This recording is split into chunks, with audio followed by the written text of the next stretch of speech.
السلام علیکم. کیسے ہو بھائی؟ ٹھیک ہو؟ سب سیٹ چل رہا ہے یار. ایک بات آئی ذہن میں، دل کی بات جب چینل ہے عباد کی باتیں تو عباد ہی کرے گا ساری باتیں. چھپ کے کرنی پڑتی ہیں ایسی باتیں، پتہ چلے کوئی پکڑ کے ہی نہ لے جائے. یار ہمیں نا بیسک نیسیسٹیز جو ہوتی ہیں، ہماری بیسک نیسیسٹیز کیا ہے؟ ہمارے ملک پہ لائٹ آنی چاہیے، پانی آنا چاہیے، میٹھا پانی آنا چاہیے، بجلی کا بل جو ہے وہ کم آنا چاہیے، گیس کا بل ہم یوز کریں تو ہمیں فکر نہ ہو کہ یار اتنی بجلی استعمال کر رہے ہیں، اتنا گیس استعمال کر رہے ہیں. یار ہمیں ان چیزوں میں پھنسا دیا گیا ہے، اور ہمارے ساتھ نا انیائے ہو رہا ہے کہ ہماری سوچنے اور سمجھنے کی صلاحیت ہی ختم ہو جائے. ہمارے ملک میں اتنے کریٹو نوجوان ہیں، اتنے کریٹو بچے ہیں، میں جانتا ہوں پرسنلی، لیکن وہ آگے نہیں بڑھ پا رہے. ان کو وہ ڈومین ہی نہیں مل رہا، وہ راستہ ہی نہیں مل رہا. وہ راستے اتنے پیچیدہ کر دیے ہیں کہ بندہ راستوں پہ چلے، اتنے کانٹے بچھائے ہوئے راستوں پہ کہ زخمی ہو جائے پاؤں چلتے چلتے.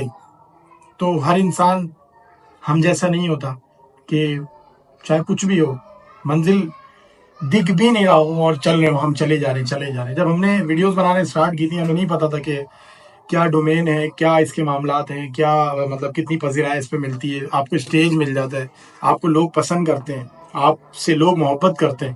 ہمیں نہیں پتا تھا یہ، لیکن ہم چلتے رہے چلتے رہے چلتے رہے چلتے رہے چلتے رہے. راستوں میں کانٹے بھی ملے، پتھر بھی ملے، گرمی بھی ملی، سخت سردی بھی ملی، گالیاں بھی ملی، دوستیاں بھی ملی، دھوکے بھی ملے، سب ملا. لیکن ہم چلتے رہے. ہمیں نہیں پتا تھا کہ، اور ابھی بھی منزل نہیں ہے، منزل تک نہیں پہنچے ابھی بھی ہم. لیکن بیسک نیسیسٹیز میں اگر کریٹو مائنڈ پھنس جائے نا تو وہ کریٹو نہیں رہتا پھر.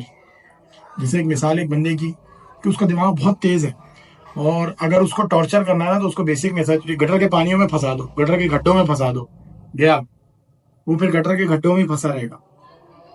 اگر ہمیں ان چیزوں سے نکال دیا جاتا اور ہمیں ان چیزوں سے دور رکھا جاتا تو ہم بہت کریٹو ہوتے، اس سے زیادہ جتنے ابھی ہم ہیں.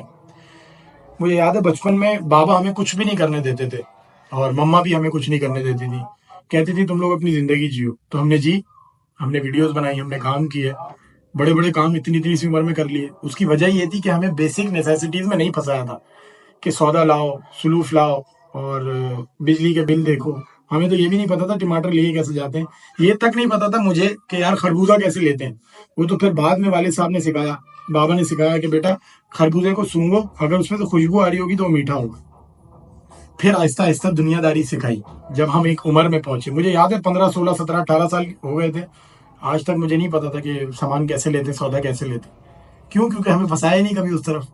لیکن ہاں ہمیں یہ پتا تھا ویڈیوز کیسے بنانی ہے، کیمرے کے اندر کون سے اینگل لینا ہے، کہاں سے کیا اینگل لینا ہے، کہاں سے ڈومیننٹ دکھانا ہے، کہاں سے اگر ہمیں فوکس زیادہ کلوز اپ کریں گے تو اس کا کیا لینگویج ہے. ہمیں یہ پتا تھی. کیوں؟ کیونکہ ہم اس طرف گھوم رہے تھے.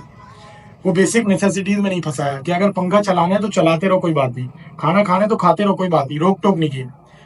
لیکن اب اگر میں اس دور میں دیکھتا ہوں تو ماں باپ روک ٹوک کرتے ہیں، پنکھا نہیں چلاؤ، بجلی کا بل آئے گا، اے سی بند کرو. یہ ساری چیزیں بیسک نیسیسٹیز میں پھنس گئے. تو جو بچے کی کریٹیوٹی تھی وہ اس میں چلی گئی، پنکھا کا بٹن کھولو بند کر، اور وہ اس میں چلی گئی.